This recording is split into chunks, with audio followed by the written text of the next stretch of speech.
Alors, je voudrais qu'on parle du point vernal, parce que c'est un objet assez bizarre, le point vernal. On nous dit que le point vernal, c'est le point, enfin, je schématise, le point correspondant, comme son nom l'indique, au tout début du printemps, c'est-à-dire à 0 degré bélier. Donc c'est 0 degré bélier, c'est-à-dire que c'est le 0 degré d'un zodiaque qui partirait de ce point-là. On peut construire des zodiaques à partir de n'importe quel point. Enfin, celui qui est historiquement le plus connu, c'est celui-là. Alors, est-ce que c'est raisonnable d'associer le point vernal avec les constellations? Est-ce que c'est raisonnable de nommer les constellations du nom des mois de l'année qui sont liés aussi des saisons? Est-ce que tout ça tient debout, tient la route? Il me semble que l'utilisation des saisons en astronomie, pour désigner les constellations, relève du métalangage. C'est-à-dire, c'est une façon de faire commode pour localiser, pour savoir de quoi on parle, comment ça s'appelle. On nomme quelque chose, on nomme un lieu. Voilà. Et donc finalement, le rapport à saison est totalement secondaire. On aurait pu donner aux constellations, et d'ailleurs au nombre de constellations, on aurait pu très bien avoir 8 constellations, ou je ne sais pas combien, ou 28. Il y a aussi un système comme ça.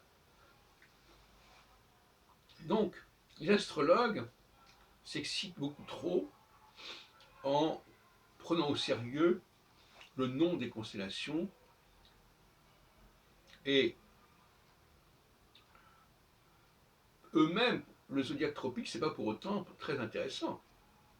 Le zodiaque tropique, il est intéressant que par référence au zodiaque des constellations. Si les astronomes ne s'étaient pas intéressés pour leur métalangage aux saisons, eh bien l'astrologie ne serait pas intéressée aux saisons. Elle n'en a rien à foutre des saisons. Mais ça peut servir à nommer, à désigner, à localiser. Et donc la question, la fameuse querelle autour de la présidence d'équinoxe, elle est simplement liée au fait qu'on n'a pas compris que. Alors c'est intéressant parce que c'est toujours la question des rapports entre astrologues et astronomes. Les astronomes n'ont pas compris que le nom des constellations, même s'il se référait aux saisons, c'était du pipeau. En fait. C'était simplement une façon de parler, comme je ne sais pas moi. J'utilise une série pour nommer un quartier, par exemple. Par exemple, le quartier d'Europe, alors voilà, il y aura la rue de Lisbonne, la rue de Rome, la rue de Madrid, la rue d'Amsterdam, et compagnie, et compagnie. On ne va pas en tirer les conséquences exorbitantes de ce fait-là. Autrement dit, de toute façon, c'est un faux problème. Parce que pour moi, ce qui est intéressant, c'est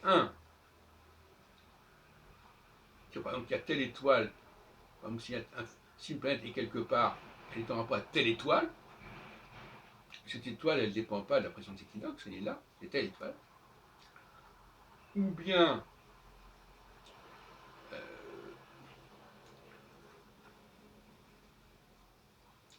alors donc il y a des étoiles fixes royales, par exemple, bon, très bien, j'en ai parlé tout à l'heure, mais